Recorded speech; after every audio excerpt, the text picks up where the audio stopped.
This is the journey to one Africa. Mr. President, I join previous speakers in extending my sincere congratulations to you on your election as the President of the 78th session of the United Nations General Assembly. You can count on my delegation's full support as you steer the work of this august body.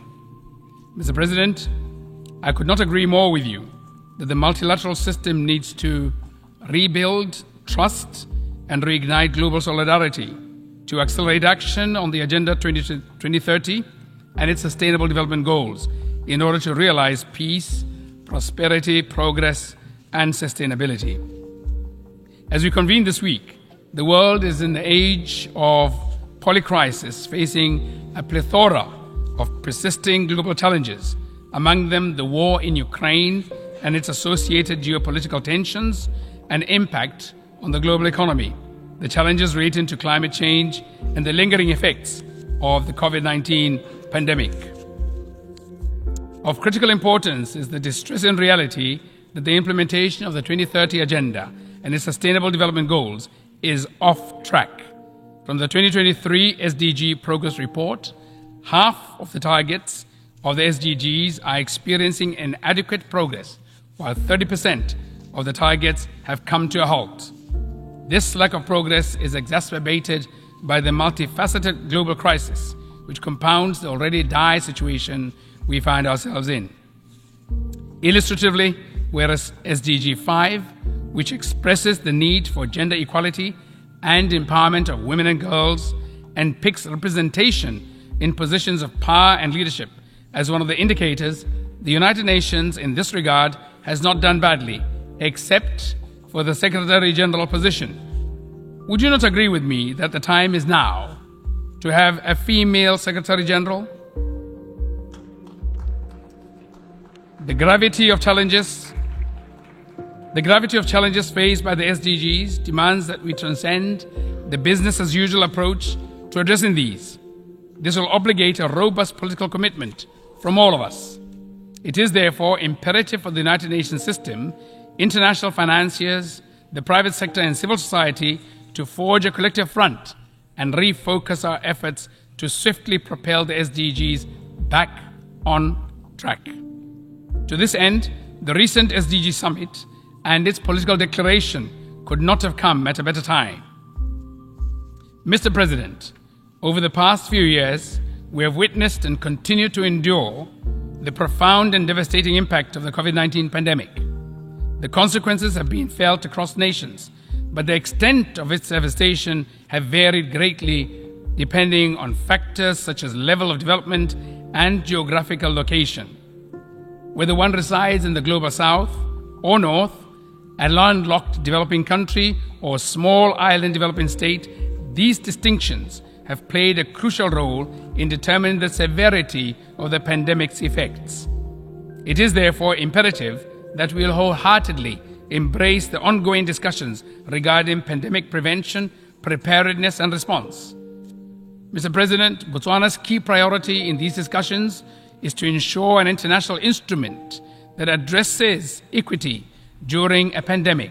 To this end, the main issues to be addressed from this perspective include timely and equitable access and sharing of benefits, strengthening of regulations to ensure developed countries and those with the resources do not hoard medical products during a pandemic, building capacity for stronger health systems, investment in research and development to build local and regional manufacturing vaccines, including sharing of intellectual property and establishing sustainable, predictable, and flexible financing mechanisms.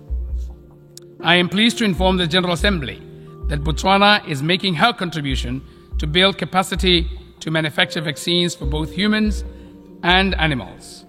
We have made remarkable progress in terms of HIV diagnosis, and on the 28th of August 2023, our National HIV Reference Laboratory was designated a World Health Organization Collaborating Center of Excellence. This epitomized, in part, the crowning of our national laboratory competence and success in carrying out genomic sequencing on levels equivalent to those of the best as demonstrated by being the first to discover the Omicron variant.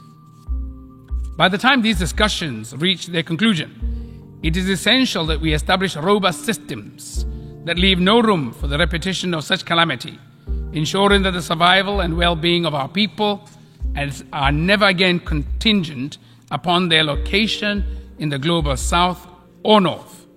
More importantly, our hope is that the resultant of these discussions will culminate into a treaty.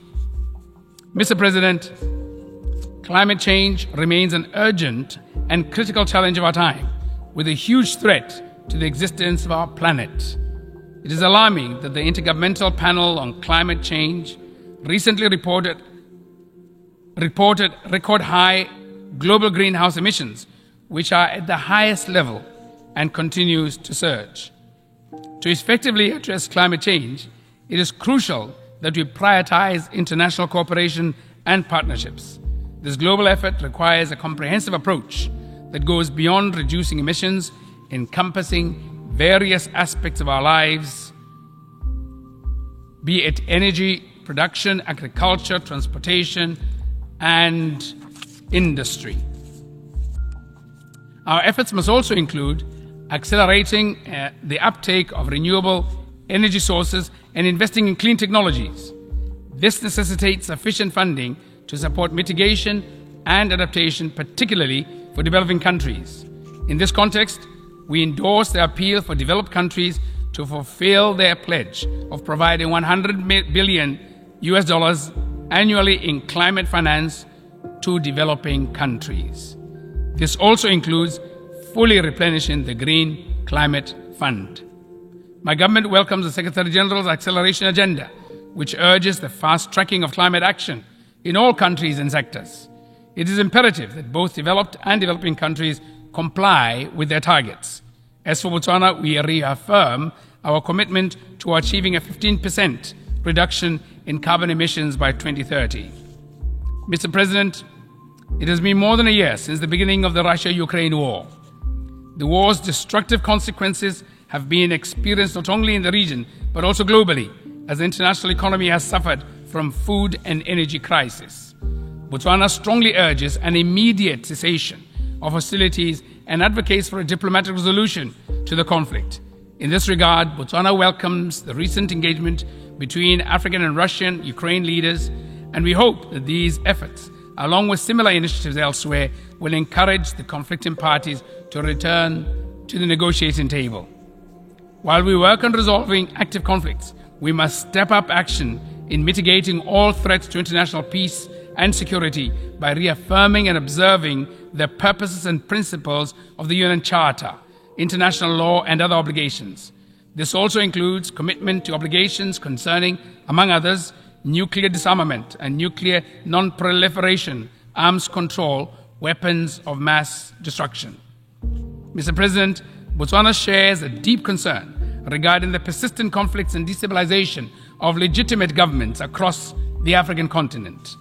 The negation of constitutionalism, as evidenced by overthrows of governments which seem to be having a contagion effect, should be shunned with the greatest disdain. Equally, the deprivation of people to self-determined continues unabated, albeit repugnant. It is of utmost importance that the United Nations Secretary General collaborates closely with the African Union and sub-regional organizations to prioritize and actively engage to foster peace and stability in Africa. I firmly believe that the attainment of lasting peace in Africa can pave way for a more prosperous and harmonious continent where the aspirations and well-being of African people can thrive. Mr. President, next year marks the conclusion of the Vienna Program of Action for the Landlocked Developing Countries, LLDCs, followed by the third Landlocked Developing Countries Conference in Kigali, Rwanda, scheduled for June 2024. The challenges faced by the LLDCs have been extensively documented, and the ongoing global crisis have inflicted severe damage to their economies. Unfortunately, the progress achieved in implementing the Vienna Program of Action has been eroded by these crises, resulting in persistently high poverty levels in LLDCs that averaged 23% as of 2022. These countries continue to suffer from marginalization in global trade due to exorbitant trade costs, underscoring the urgent need for infrastructure development and maintenance to address geographical and structural obstacles and capitalize on their untapped potential.